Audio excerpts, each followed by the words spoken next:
अस्सलाम वालेकुम। अच्छा, हाणे असां Newton's first law of motion पढ़ी आयासीं, ठीकु आहे, जंहिंखे लॉ ऑफ इनर्शिया बि चयो वेंदो आहे। उन जी डेफिनेशन आहे, if a body is at rest, जेकॾहिं का शइ सुकून वारी हालत में आहे, it tries to remain in rest until external force is applied. जेसि ताईं का ॿाहिरीं फोर्स, ॿाहिरीं कुवत अची उनखे न हिलाईंदी, तेसि ताईं उहा सुकून वारी हालत में हूंदी, रेस्ट में हूंदी, ठीकु आहे, या बीठल हूंदी। वरी चए थो similarly if a body is in motion, जेकॾहिं का बि शइ हरकत में आहे त उहा हमेशह हरकत में रहंदी, it tries to remain in motion until external force is applied. जेसि ताईं का ॿाहिरीं ताक़त उनखे अची करे बीहारे नथी, उहा हमेशह मोशन में रहंदी। ठीकु थी वियो। हाणे अचूं था Newton's second law of motion.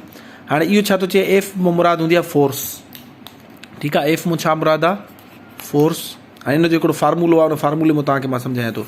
M मां मुराद हूंदी आहे मास, ठीकु आहे, मास में मतिलबु हूंदी आहे मायो या वज़न, तव्हां हिते सवली सिंधी में हली वज़न सम्झो। ऐं ए मां मुराद हूंदी आहे एक्सीलरेशन।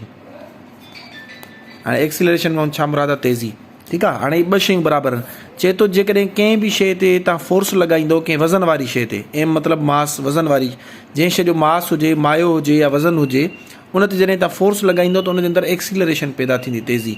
मां हिन पेन जो मिसाल वठां थो, हिन जो मास आहे, ज़ाहिरी ॻाल्हि आहे, हिन जो वज़न आहे, मास आहे, मादो आहे, मायो आहे, ठीकु आहे। हाणे मां इन ते जॾहिं फोर्स अप्लाई कंदुमि, फोर्स माना मां पंहिंजी ताक़त, पंहिंजो ज़ोर, कुवत हिन जे मथां अप्लाई कंदुमि, त ॾिसो हिन में छा थी, एक्सीलरेशन पैदा थी। हाणे इहो चए वेलोसिटी पैदा थींदी, बल्कि चए थो एक्सीलरेशन, तेज़ी पैदा थींदी। यानी फोर्स तव्हां अप्लाई कंदा वेंदो, हर सेकेंड खां पोइ उनजी स्पीड छा थींदी वेंदी, वधंदी वेंदी। इन जो तव्हांखे मां एग्ज़ाम्पल ॾियां थो, त तव्हां गाॾी जेका कार बीठल हुजे, 2 ॼणा या 3 ॼणा हुनखे धिको लॻाईंदा हो, पहिरियों ॾिसो सफ़ा स्लो हलंदी आहे पहिरें सेकेंड में, ॿिए सेकेंड में हुनजी स्पीड वधी वेंदी, 3 सेकेंड में अञा वधी वेंदी, ऐं तव्हां अॻिते हली ॾिसंदो त 20-25 सेकेंडनि खां पोइ उहा ठीकु ठाकु स्पीड ते हलंदी, ठीकु ठाकु हुनजे अंदरि एक्सीलरेशन पैदा थी वेंदी, ऐं तव्हांजी फोर्स जेको आहे घटि लॻाइणी पवंदी तव्हांखे। ईअं ई साॻियो साइकिल में बि थींदो आहे, पहिरियों 2-3-4 पेडल तव्हांखे घणी फोर्स हणणी पवंदी, पर एक्सीलरेशन या तेज़ी हुन में घटि पैदा थींदी आहे। जीअं थोरो तव्हां हुन में हणंदा वेंदो, तव्हांजी जेको आहे हुनजी एक्सीलरेशन छा थींदी वेंदी, वधंदी वेंदी, यानी कि उनजी स्पीड हर सेकेंड में वधंदी वेंदी। 3 सेकेंडनि खां पोइ तव्हां स्पीड ॾिसंदो 10 किलोमीटर हूंदी, 50 सेकेंडनि खां पोइ ॾिसंदो त हुनजी स्पीड थी सघे थो 20 किलोमीटर पर आवर हुजे, ठीकु आहे। सो हर सेकेंड में हुनजी स्पीड वधंदी वेंदी। सो छा थो चए, when force is applied, when force is applied, force जो मतिलबु हूंदो आहे कुवत या ताक़त या ज़ोर। Force is applied on a body में मुराद आहे मास वारी बॉडी, जंहिंजे अंदरि मास हुजे, वज़न हुजे। हाणे ज़ाहिरी ॻाल्हि आहे, जंहिंजे मथां बॉडी हूंदी त हुनजो मास या वज़न बि हूंदो, ठीकु आहे। एक्सीलरेशन इज़ प्रोड्यूस्ड, ठीकु आहे, तेज़ी पैदा थींदी। हाणे छा थो चए, F is equal to M into A. अच्छा, हाणे चए थो फोर्स उहा केतिरी हुजणु खपे, उहो चए थो मास ऐं एक्सीलरेशन जी ज़रब जे बराबरि हूंदी आहे, ठीकु आहे। जीअं मिसाल हाणे तव्हांखे चवंदो त हिकिड़ी कार आहे, अच्छा तव्हां हितां इन मां कैलकुलेशन बि करे सघो था पिया। जीअं मिसाल तव्हांखे चवंदो हिकिड़ी कार आहे जंहिंजो वज़न आहे 1000 kg, 1000 किलो उनजे अंदरि वज़न आहे, ऐं असां उनजे अंदरि तेज़ी पैदा करणु चाहियूं था। मिसाल था वठूं 8 मीटर पर सेकेंड स्क्वायर, ठीकु आहे। हाणे ॻाल्हि सम्झिजो, तव्हांखे 2 शयूं मिलियल आहिनि। तव्हांखे कहिड़ी कहिड़ी शइ मिलियल आहे, हिकु मास मिलियल आहे, ऐं ॿियो तव्हांखे छा मिलियल आहे, ए मिलियल आहे, एक्सीलरेशन मिलियल आहे। चए थो हिकिड़ी कार आहे जंहिंजो वज़न 1000 किलो आहे, उन में तव्हां हेतिरी जेको आहे एक्सीलरेशन, तेज़ी पैदा करणु चाहियो था, त उन ते केतिरी फोर्स अप्लाई कयूं। असां फार्मूलो लिखंदा त F is equal to M into A, ठीकु आहे। हाणे असांखे मास ॾिनल आहे, मास जो वज़न जेको आहे सो या वज़न असांखे घणो ॾिनल आहे, 1000, ऐं एक्सीलरेशन या तेज़ी केतिरी पैदा करणी आहे, 8। हाणे ज़रब कंदा त इहा थी वेंदी 8000। हाणे अच्छा, फोर्स जो जेको यूनिट आहे उहा न्यूटन।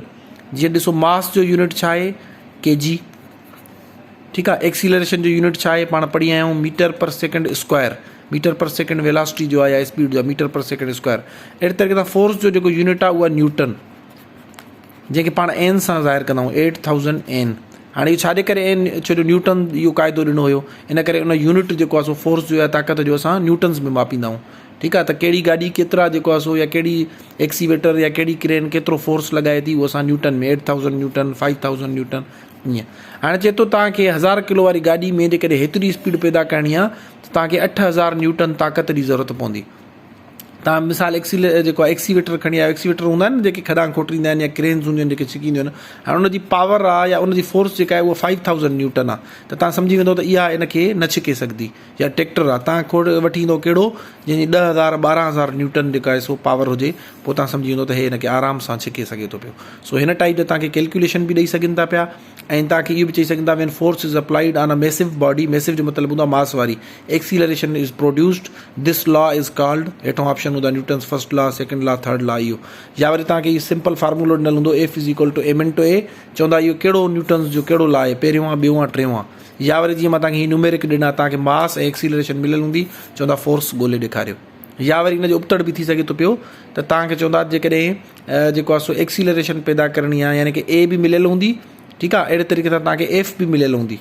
पोइ तव्हां छा कंदो, ए हिते रखंदो, एफ बि रखंदो, उन खां पोइ find the value of x में, यानी कि एम हेॾो रखी करे ऐं एफ जेको आहे हिते हूंदी, ए जेका हिन सां ज़रब में हुई उहा हिते अची वंड थी वेंदी। पोइ तव्हां हिन जी वंड कंदो, तव्हांखे हुनजो मास निकिरी ईंदो।